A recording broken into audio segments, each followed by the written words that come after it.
Spetsaga3 asks, will Nike make shirts with ACC for better control with the chest? Probably not, but I honestly think that people would buy that, which is sad, but true.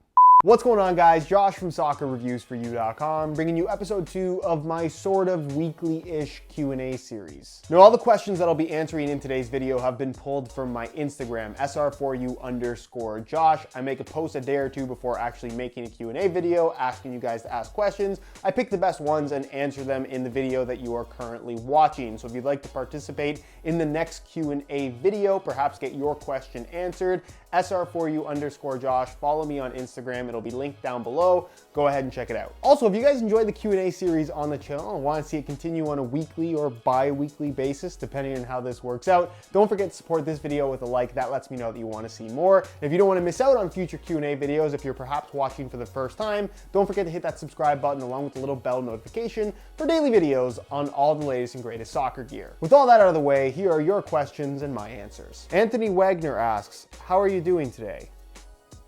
Pretty good. Ben Herrick 2 asks, should I buy an older boot that I know is really good and I like, or get a newer boot that I have no idea about? I feel like I've talked about this on the channel quite a few times before, but in general, newer does not mean better. However, when you're talking about older boots, you really didn't specify what exactly you were meaning. If you're talking about a boot that's 10 years old, then perhaps it's not the greatest idea to go out and get a pair and then start wearing them, because once a boot has sat for that long, it's entirely possible they're just gonna break down or just simply break a little bit quicker than you might like. At that point, once a boot is that old, it's not necessarily the greatest option to wear anymore. But if you're talking about a boot that is 1 year, 2 year, 3, even 4 years old, you can definitely wear them without any issues at all. Mustafa Ali 2017 asks, what is your favorite takedown model? Takedowns are kind of tricky because when you're talking about the higher price takedown models, typically you can find high-end ones discounted to that takedown price, at which point you probably shouldn't buy the takedowns over an older top-end model that's been discounted. And then when you're talking about the extreme budget ones, again, there are a couple options that I think are pretty solid, but most of them just aren't worth your time. And I realize that does limit your options, but if you're truly looking for the best of the best, going for certain models is the way to go. A lot of people often hear me recommend the Hypervenom Phantom 3 Academy, formerly known as the Felon 3. I think when you're talking about synthetic takedown models, that is the one to get. Even the Tiempo Legend 7 Academy, formerly known as the Tiempo Leggera 4, it's also a really solid option at a fairly low price. When you're talking about higher price takedown models, the two that jump out at me, Nike Mercurial Vapor 12 Pro I think is excellent, and also the Nike Tiempo Legend 7 Pro, formerly known as the Legacy 3, both really solid takedown models. Nike needs to stop changing names. This is getting too confusing. Joe McDonough asks, most over and underrated boots of 2018 so far? That's a really tough question, and I can honestly say that I don't think I can name one single boot, at least when you're talking about underrated stuff, because we've actually had quite a few really solid releases this year that you could say are underrated. The New Balance Tekela and the Furon 4.0 Pro, both of those super underrated. I think the Under Armour Magnetico Pro is a very underrated boot. I think the Mizuno Rebula 2 V1, another very underrated boot. Nothing from Nike and Adidas I think you could say is underrated. Maybe the Puma 1-1, the leather upper variation especially, that I would say is somewhat underrated. But as far as overrated goes, there's nothing that really jumps out at me as being something that is very popular, but isn't actually that great. I am personally not a huge fan of the Predator line, either the 18.1 or 18 plus, if I'm being honest, but there are a lot of people that really like those. So I can't really say that they're overrated, but I guess if I had to pick something, that would probably be my pick. But that's mainly just based on personal preference. They are by no means bad boots. They're just not what I personally like. Joao asks, hey Jeff, what's your favorite fast food place? That might be the toughest question that I've ever been asked, because I really do like fast food. I don't eat as much of it as I'd perhaps like to. I can't pick one off the top of my head. Taco Bell I really like. Popeye's chicken I think is particularly good. Arby's I really like as well. I guess those are going to be my top 3 because they're the first ones that popped in my head. 8A Edgar asks, do you think Nike will make a remake of the T90 Laser? I really hope they do. The T90 Laser was one of my favorite lines growing up. Still is one of my personal favorite lines of all time. I was sad to see it go. As great as the Hypervenom Phantom 1 was, and as great as the Hypervenom line is right now in the form of the Phantom 3, something like a T90 Laser, something that is kind of non-existent in today's current football boot lineup, not just from Nike, but really any brand. Power boots have kind of just disappeared. We have the Predator back from Adidas, but it's not really like the older Predators were. I'm not sure that there's a huge demand for those older style, bulkier T90 Laser boots that we used to have, but would I like to see them bring it back? To some extent, absolutely 100% yes. And Palmer11 asks, favorite TV show to watch in your free time? If I'm being honest, I don't really watch a lot of TV these days, but if I had to pick a favorite TV show, the one that does pop in my mind would be The Office, but it's a pretty generic answer.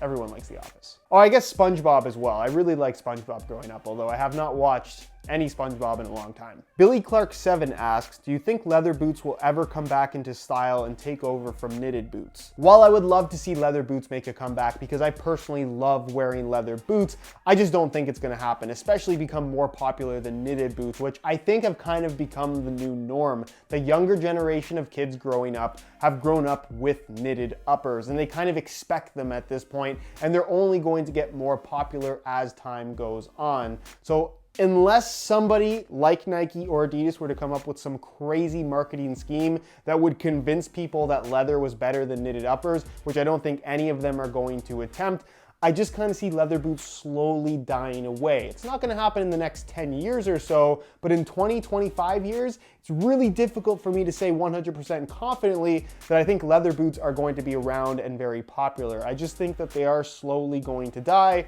which is unfortunate, but that's kind of the reality of the modern football boot industry. Gabrielle Varela Martins asks, what is your favorite color combination for a boot?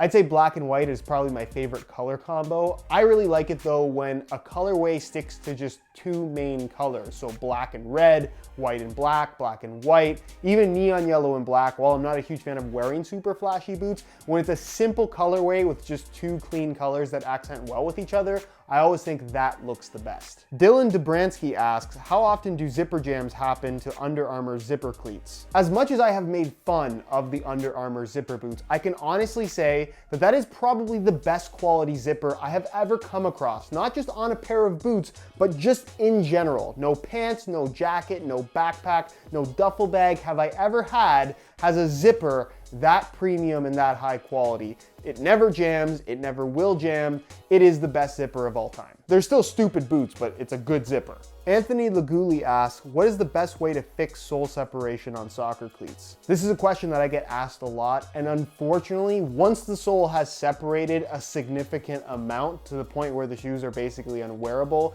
there really isn't anything you can do. There's all kinds of fancy glues that you can go and buy that claim that they're going to rebond everything together, and you can use those and it might work for a session or two, but really there is no permanent fix. You can use tape if you really want to tape it, but for the most part, once the sole has separated from the upper, you pretty much have to replace them with brand new boots. There is no way to fix it. Axel FNV asks, do you think the hot water method is relevant anymore due to materials used nowadays? Having tried pretty much everything out there right now, there really isn't a single boot that comes to mind that's stiff enough to require the hot water trick, in my opinion. I think a lot of people just do the hot water trick thinking that it's going to help the shoes fit better for some reason, but really there's no benefit to it. The only reason why you would do the hot water trick is to more quickly soften up the materials, but given that most boots have knitted uppers and are pretty soft to begin with out of the box these days, putting new soft boots in hot water, there's really no benefit to it. People just kind of do it to do it.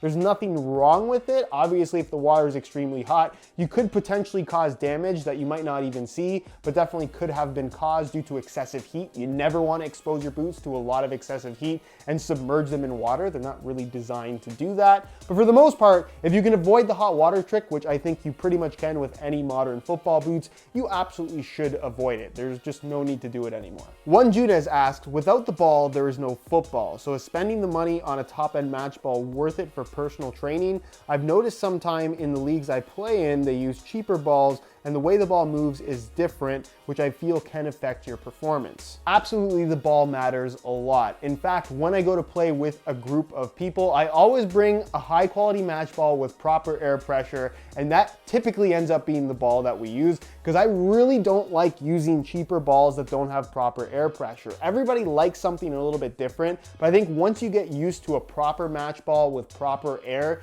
there really isn't anything like it. And you are gonna find different performance quirks from one ball to the next, but in general, I would definitely recommend investing in a higher end, or at least a really good quality ball to train with and play with overall. It's always going to offer a much better experience. People seem to value the boots more than the ball, and I really think it should be the other way around, because like you said, you need the ball to play this game. Just some personal advice here, but if you play in a league that uses the same exact ball every time, having that exact ball for training is an ideal situation. We see this with professional clubs that play in the league and then play in the Champions League. When they're leading up to the games of the Champions League, they train with the Champions League ball, and then when they go lead up to the league game, they train with the league ball. Obviously, they're pros and they're gonna be able to play with whatever ball you give them, but the specific ball and getting used to the way that feels does make a difference while you're training. So that's what I would personally recommend.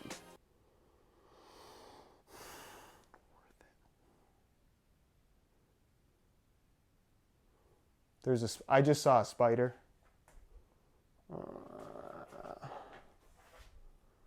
Do I use it? I'm gonna do it. Why not? Do I have a Kleenex? One sec, I'm gonna go get some toilet paper.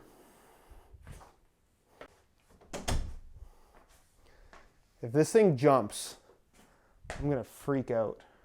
I don't know if you guys can see it. Let me show you this.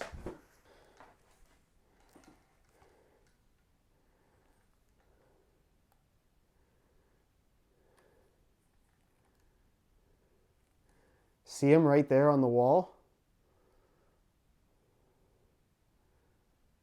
Not cool. I don't want to do it. Let me get a stick. I don't want it to touch me. Think. I'll just use my hand.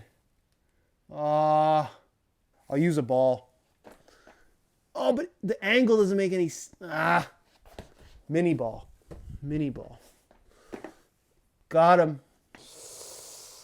Oh, not a fan of those. Let me get rid of this. What a surprising and exciting conclusion to episode 2 of the SR4U Q&A series. If you enjoyed the video, don't forget to support it with a like. If you have any questions, I will take a look at them in this video, but I most likely won't answer all of them because I know there will be a lot. But again, if you do want to participate in the next Q&A video by asking a question, follow me on Instagram, SR4U_Josh. I'll make a post a day or two before posting my Q&A video where I ask you guys to ask me questions, so follow me there if you don't already. If you're not subscribed to the channel for some reason, be sure to hit that subscribe button for daily videos on all the latest and greatest soccer gear. All my social media information is also linked down below in the description, so be sure to go ahead and check that out. Other than that though, guys, thank you so much for watching, and we'll see you in the next one.